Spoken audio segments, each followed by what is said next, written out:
The amount of commercials I got, Jeff Same. Bezos, you bald billionaire bitch. When I get my hands on you, okay, for legal reasons, this is a joke. Don't sue me, you fuck.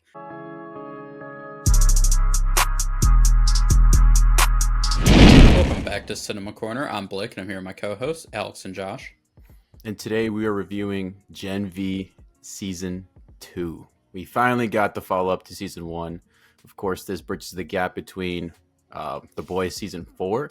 So a lot of things that happen at the very end of Season 4 bleed into this beginning of Season 2 for Gen V. And and the story goes on from here. I think like a big important part of this season, obviously the passing of Chance, the actor that played Andre. We were all like wondering how they're going to go about it, write him into the show. He's still very much in the show, spiritually, shall I say, and all the way pretty much through the beginning to the end of the show, he's mentioned throughout. So yeah, that's probably like the big thing from this season, right? Yeah, I mean, obviously this is a full review, so we're going to talk about everything. Basically, in like the shortest little synopsis of this is essentially this is primarily following the group after Marie's saved by Starlight to look into Project Odessa, which she believes they can find more at Godolkin.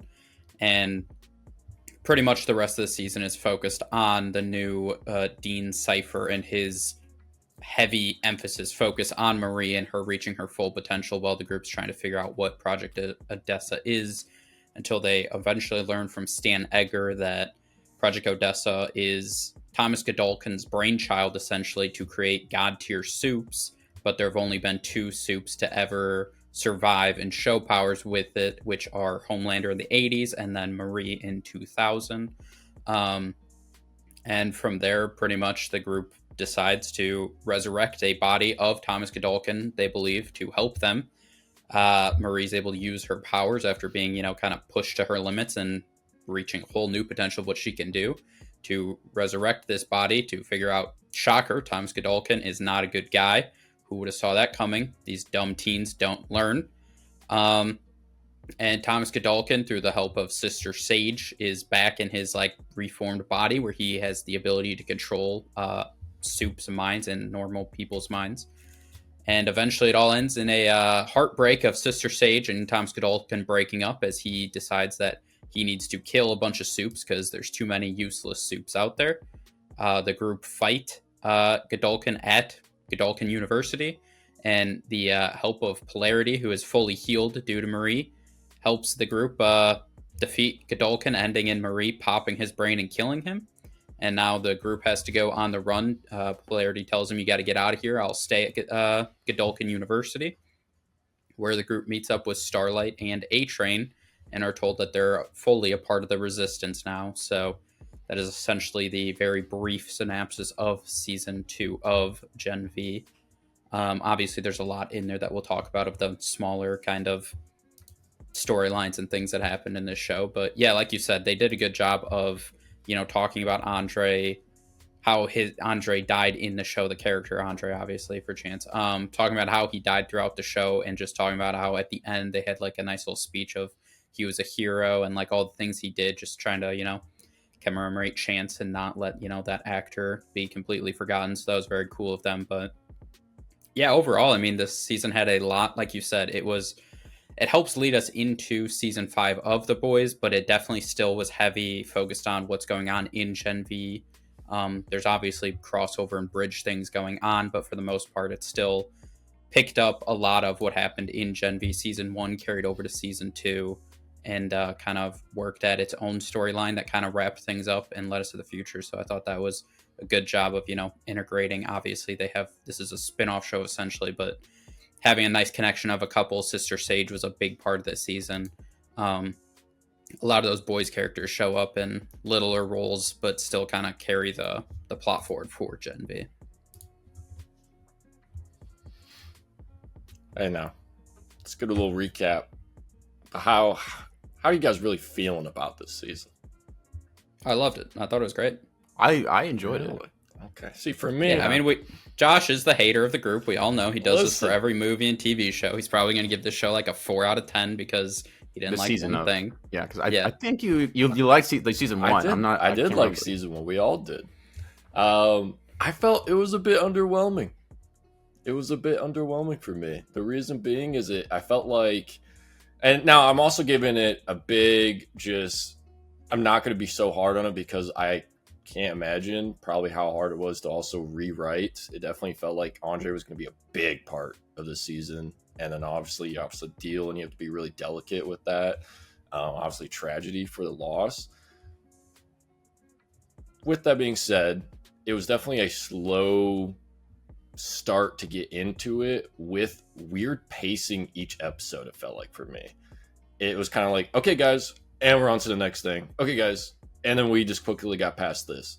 Felt like there was a lot of moments of that for me where it just quickly moved on to the next part. And the plot was kind of, it was slow, but at the same time going fast in different ways. You know, like I like the slow burn of, you know, as you said, the main antagonist of that reveal. Even though, you know, at some parts it was kind of getting to where you could say maybe it was obvious, not that big of a deal. I know there were some people that I guess had issues with the fact that they discovered it so early. Who cares? But it kind of felt like it almost lost its identity because it didn't know what to do with the fact that these are still college students. And I think what made the first season really great was the college experience for them and kind of getting that hero aspect. While in this, the only thing that you see is kind of like that one little weird bit with the deep. And otherwise, it's, you know, the whole time, it's pretty much they're all full on hiding. Even when they kind of got brought back, you know, in the very beginning, it was very fast to where just they're not really in college. So I feel like they kind of skipped that bit too fast for me. But yeah, I don't know. There's just, for me, it felt overall off. And that's with me trying to also give it the fact that, yeah, I bet you they had to do a lot of rewriting. Definitely felt like Andre's dad probably filled his role that Andre was supposed to be. And I felt like the dad did great. I actually really liked him this season. He was one of my strength characters, definitely, as well as Cypher. Don't know how I really felt about Godolkin himself. Maybe that's just because the actor, he can't separate the fact of who he is. So that was a bit off-putting. I don't think he did bad, you know. And also they're saying that there's a chance he could be in the prequel show with Jensen Ackles, that one that they're doing. Rising. Yeah, there's a chance he might appear in that, and because they had talks. Yeah, so I don't know, you know. I mean, yeah, the time period makes sense. Yeah, I don't know. For me, something was just slightly off. And also, when the boys' characters popped in too, I felt like Starlight felt like she was just doing this because she was forced to.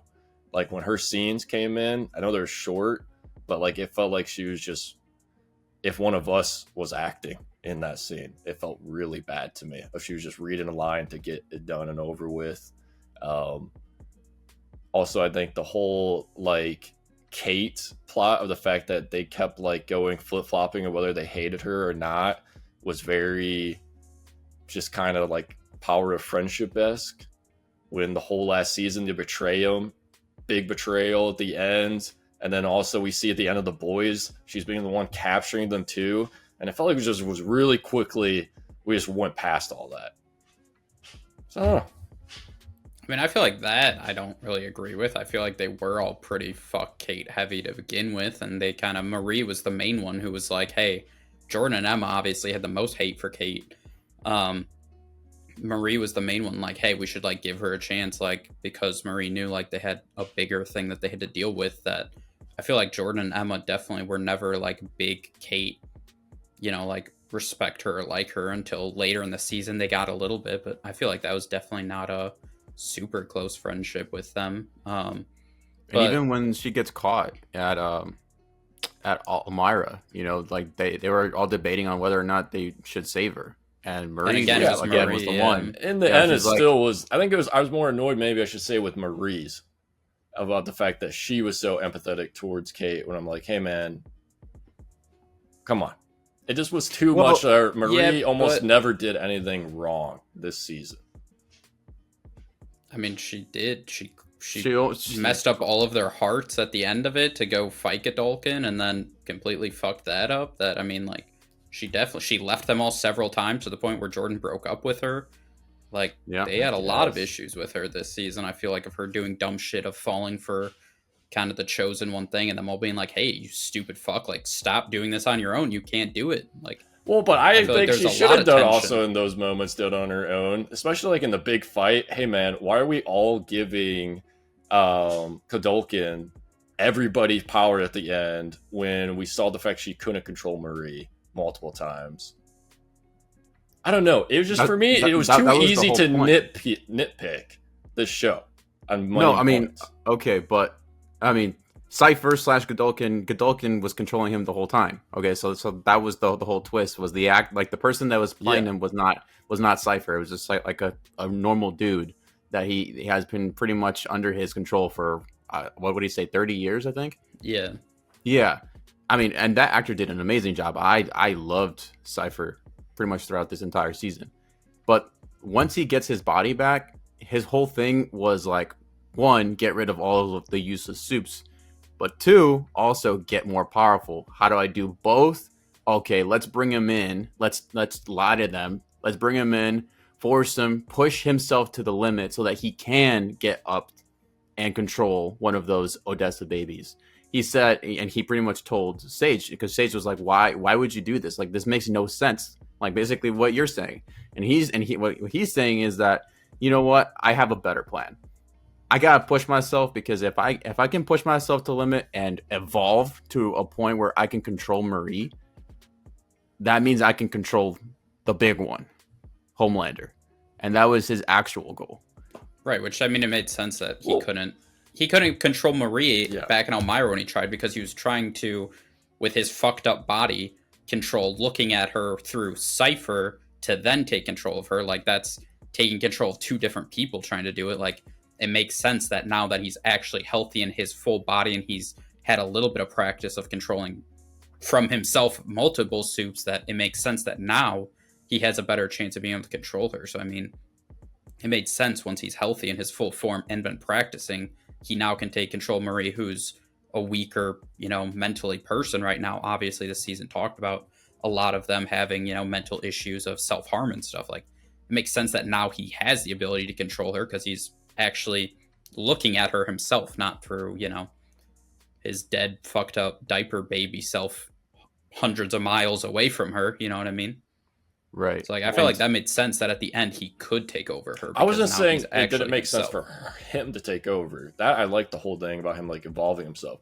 What I'm saying I didn't like was the whole group of teens basically going in together, knowing they were powerless against Godolkin, besides Polarity, Chase's dad. I mean, Andre's dad. Why wasn't it just them two? Marie, even all them knew going in there that it would have just been a distraction the whole time. So I know it was kind of just doing a big fight, and obviously you didn't want to sideline. Well, no, they had the plan for that, because they had the chameleon girl touch him to take control of him, and then Marie was supposed to kill him once they had control of him, which they did. But they were just stupid that once she took control of him, they had all the other dumb soups that were in there get out, which made the time run out. So, like, the plan would have worked. I think that's where right there, that final part, it should have just been a quick kill right then and there. I agree with that, but I think the kids were not fully understanding, like, oh, do we just take control of him and try to, like, arrest him, essentially? Or I think they just didn't fully think about, like, oh, is Marie actually just going to kill him right then and there? And I feel like that's where the mistake happened, of, like, it timed out. Marie didn't do anything quick enough, and then he took over. So, like, they had the plan. Did they ever mention, like, her, like, the power of that one chick that can copy other people's powers for that specific amount of time? Can that be broken if, say, like, the other person dies?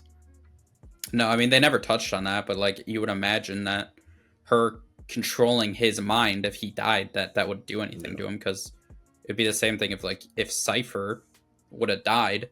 It's not like Godolkin would have just then died too. It's like he just has a link to control them. Because he killed some of the kids while he was controlling them in the soup thing. So, like, he killed people's whose mind he was in, and it didn't affect him. So I'd imagine hers would work the same way. Of if she's using his powers, it's the same thing. Of if Marie would have just killed him right then and there, she would have been fine. Okay, that's true. But yeah, I mean, I thought there was a lot of good in this season. I mean, I felt like pacing wise, it was pretty good for me. I didn't feel like that. I felt like it moved along at a decent pace, and we had decent things going on throughout of it.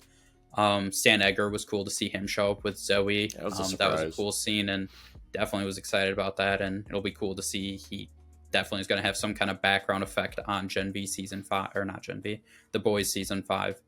But yeah, I mean, I just thought this season did a really good job of, I will agree with you. It did definitely get away from the university side of things. Like you said, once they got back, like you had a little bit of Emma in class, and that's where she met Greg, and you had a little bit of class stuff early, but then after that we kind of got away from it. But some of that kind of makes sense, because it's like once they got, taken to Elmira and all that shit, like they couldn't just go back to school. But I will agree that definitely was a little bit of a drawback of not quite having that, Gen V season 1 of like, these are college kids doing college shit. It was like, we got away from that, but at the same time, like, that world is so fucked up that they have so much going on that they need to take care of. Due to the circumstance of everything going on, it makes sense that, they wouldn't spend as much time as they did in class in season 1 than they did in season 2. So, yeah. I have the same feeling that Blake does pretty much. I mean, I didn't have any problem with it. I thought they did pretty good for, running around, obviously, the actor's death, Andre's character. And I loved Polarity, like Josh said. I mean, I loved the relationship that he had with Emma, and just building up those two characters, giving even Andre's character, more depth, even though he's not there, in person, but like spiritually speaking, him giving Emma that ability to like be that person to kind of bring her up, and then her then passing that on to his dad, and then it becoming like a full circle moment when he finally gets healed up and pretty much saves them. So yeah, I can definitely tell that originally this was the plan from the start, was to give Andre's character, that spotlight. But due to unfortunate circumstances, they did what they could, and I actually enjoyed that storyline. Yeah, I thought they did really good of having to write around such a, awful thing that they can't control, obviously, that happening. I thought they did a great job of trying to honor him, as well as continue with the show in a meaningful way for that character to have his dad kind of do a bunch of stuff in his honor.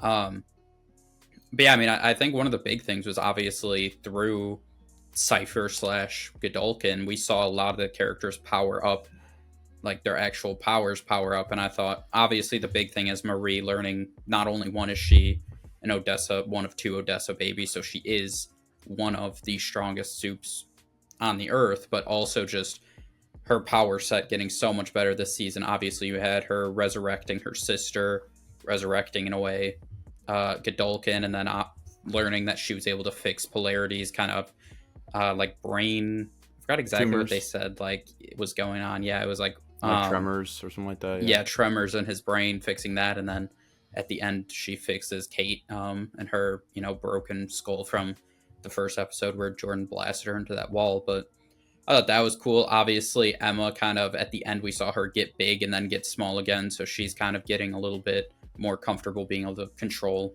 Obviously, the season had a big thing of her no longer needing to eat, but she just wasn't able to get small and big or back to regular size, really. Yeah, like without too much command and control over it. Jordan really didn't get too much of in terms of their power set. They didn't like learn to use them any better or anything like that. Same with Sam. Sam's power set didn't really adjust this season at all. But yeah, I think that's cool. And it's definitely going to be interesting what they do with, season 5 of The Boys. They have talked about season 5 will take place 6 months after Gen V season 2 ended. So, I mean, we all know they're not going to do too much with these characters in, The Boys season 5, because it is, at the end of the day, still The Boys. It's all about what's going on with that that we spent 4 seasons with. But I think it definitely sets up Marie being able to heal Butcher from being all fucked up and dying, for sure. I kind of think that's one of the big takeaways of looking into season 5, how this is going to impact the boys. I'm always curious. Queen Maeve retired because of Soldier Boy's his ability to take away powers, pretty much kill them or kill people normally, or in her case, just depower her entirely. Could Marie give her her powers back, heal her back up to full strength? I feel like that's the complete 180 from Soldier Boy. So if Soldier Boy shows up in season 5, starts to fuck shit up, you have the ultimate counter move with Marie. That's how I see it. She's basically the anti-Soldier Boy. So she's going to be able to heal people back up, and he's going to be the one who's going to take away their powers or just kill them entirely. So I feel like you have some uniqueness that you can play with there, of killing people, bringing them back, killing people, bringing them back. I guarantee there's going to be like a scene of like someone constantly dying and her having to resurrect them back, and over and over and over again. Depending on how much they'll be used in the boys, right, I guess we'll right. see with that. It depends on how much they use them, but yeah.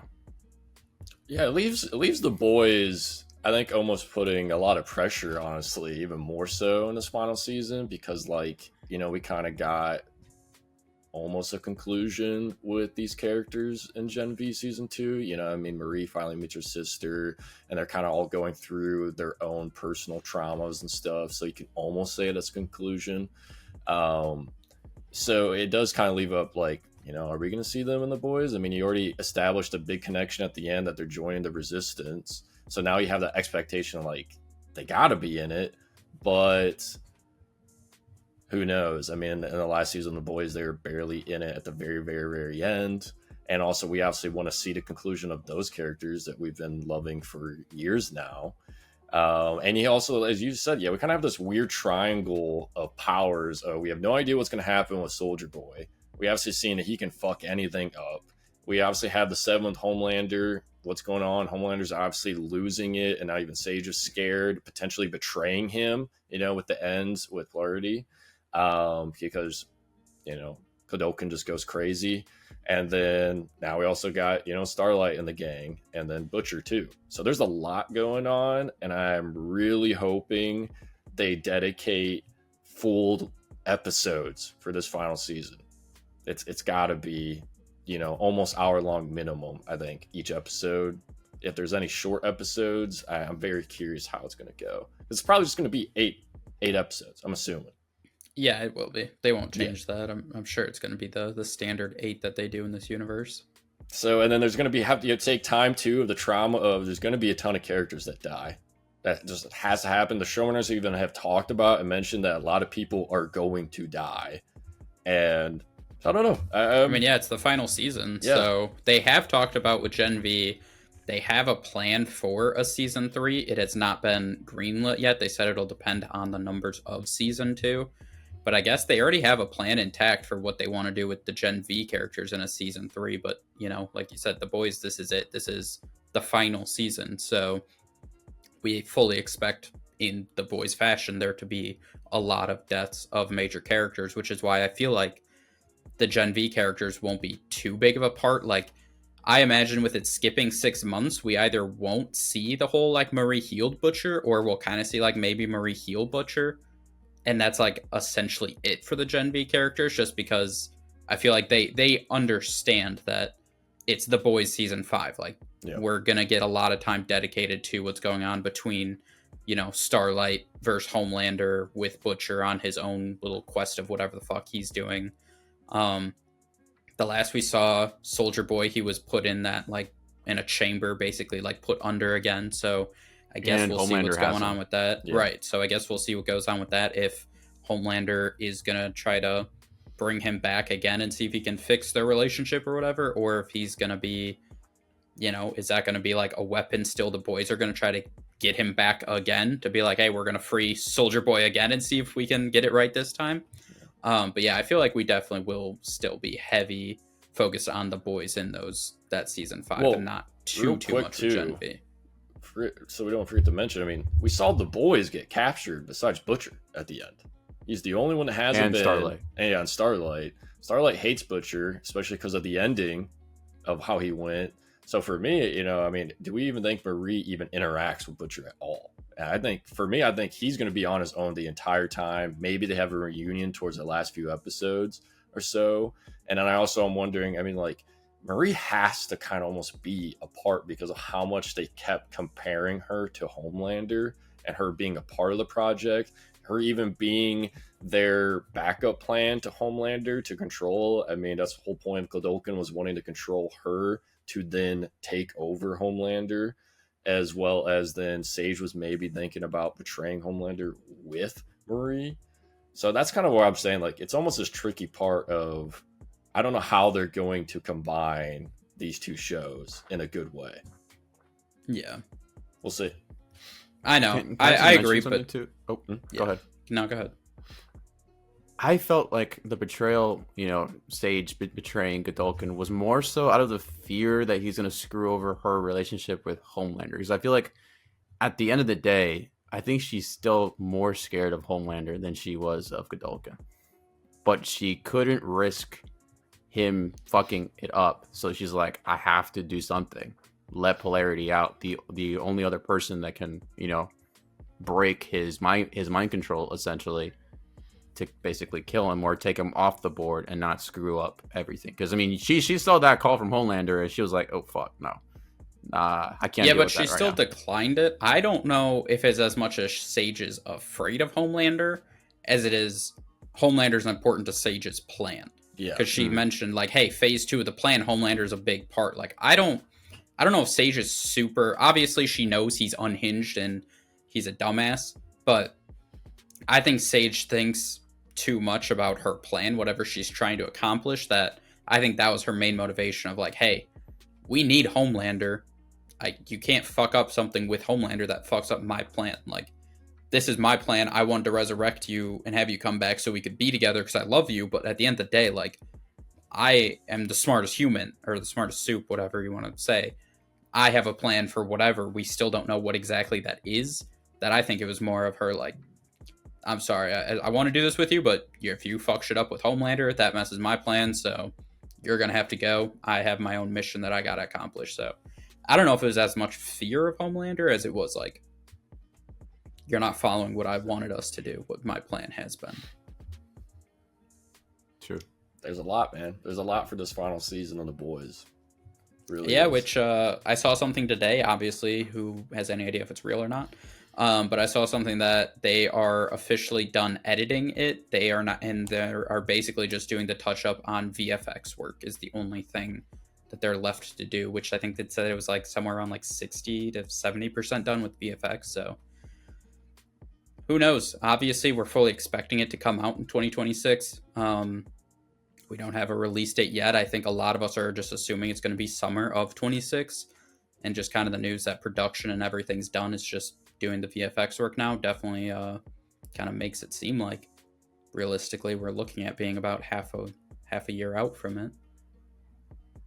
Yeah, I would guess somewhere in that May, June, July range.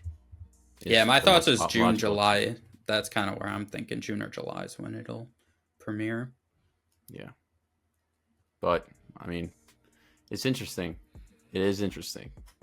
I want to say is Gen V definitely, leaves it up there. It's okay, take it away.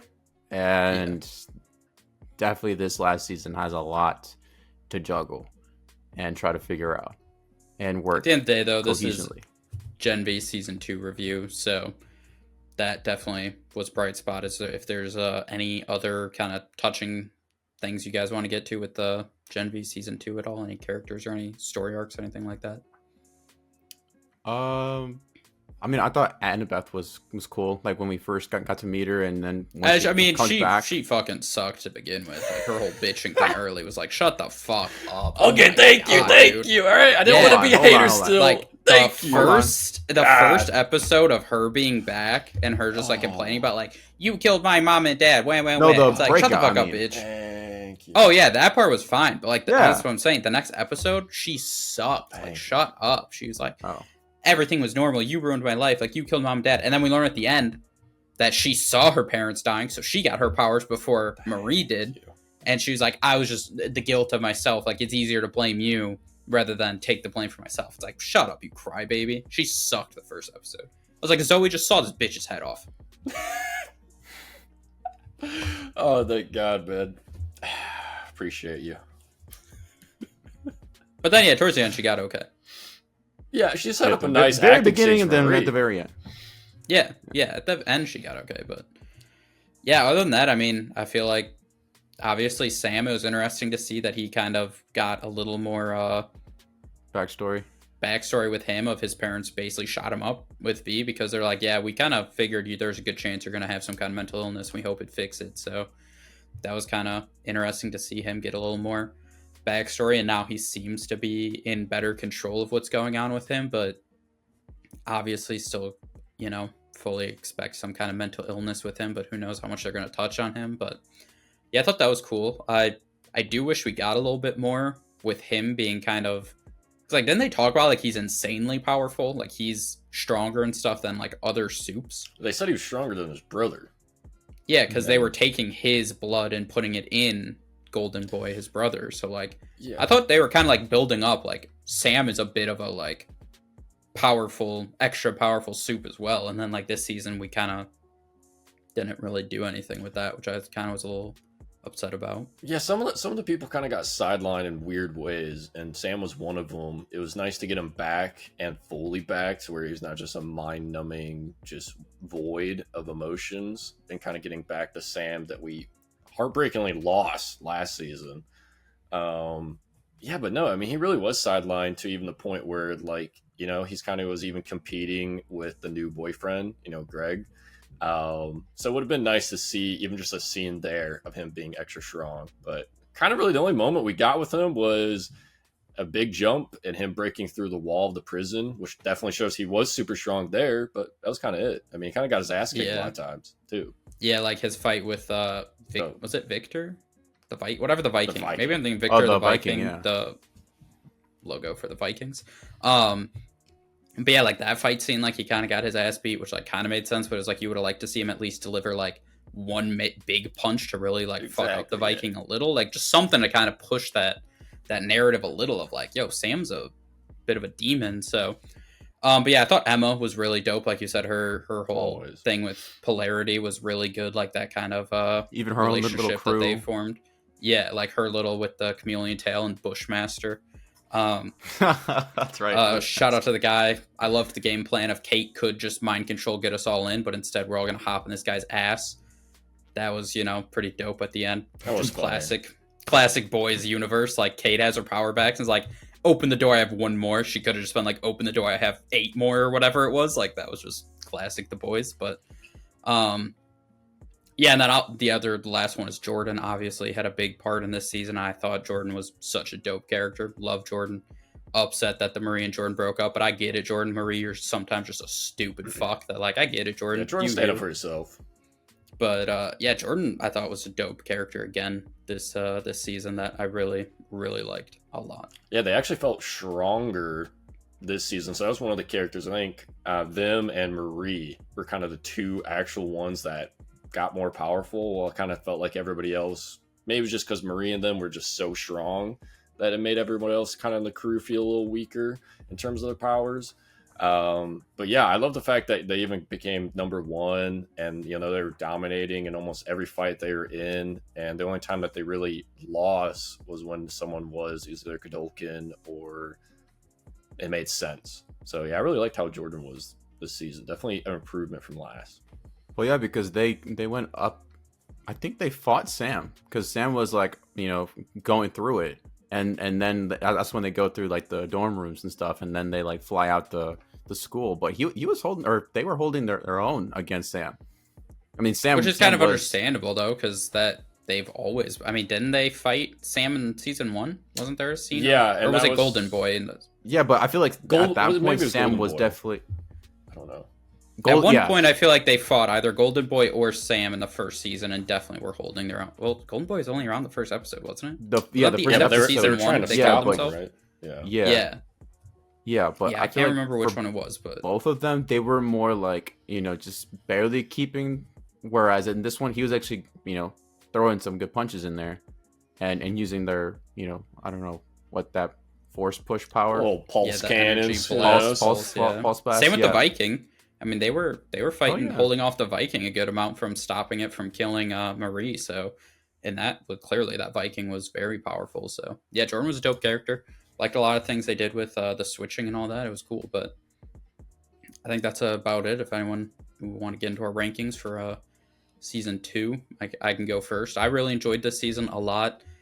I would have to go back to look. I don't even know if we fully ranked like the first season. But We should have. just my normal feelings on this one is somewhere like an 8.3 out of 10.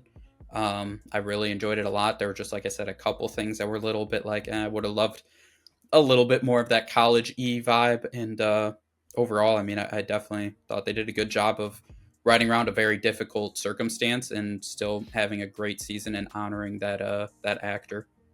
Chance, yeah. My initial gut reaction after watching the season of television, 8.4 for me. Okay.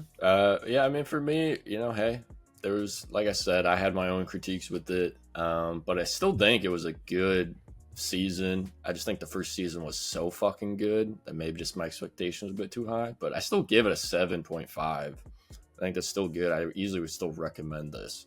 I think that's a good setup. I like the fact that this was still Gen V. It wasn't The Boys. So. And Yeah. that's like the best thing that I can say about both of these 2 seasons of Gen V is that they definitely have their own, identity, but you can tell it's within the same universe that the Boys is. 100%. And that's the best compliment that I can give this, is that it can hold its own while still being its own thing. So, I enjoyed it. Yeah, I think the last thing to close it out, this is a me issue because I don't pay for Prime without commercials. The amount of commercials I got, Jeff Bezos, you bald billionaire bitch. When I get my hands on you, okay, for legal reasons, this is a joke. Don't sue me, you fuck. But when I get my hands on you, you greedy fucking bastard, the amount of times I watched 2 minutes of the goddamn show and I got hit with a 3-minute ad, and then I got like 5 minutes of the show and like a 10-minute ad or some bullshit. You got enough money, you dick. Let me watch my show. Hey, smack your fucking dumb bald face. That's probably why I think I maybe was a bit angry. All right, because you just go taken out. It would, because this is a streaming show. It is not a normal fucking TV show. There was no commercial breaks ever, so I was constantly fucking taken out.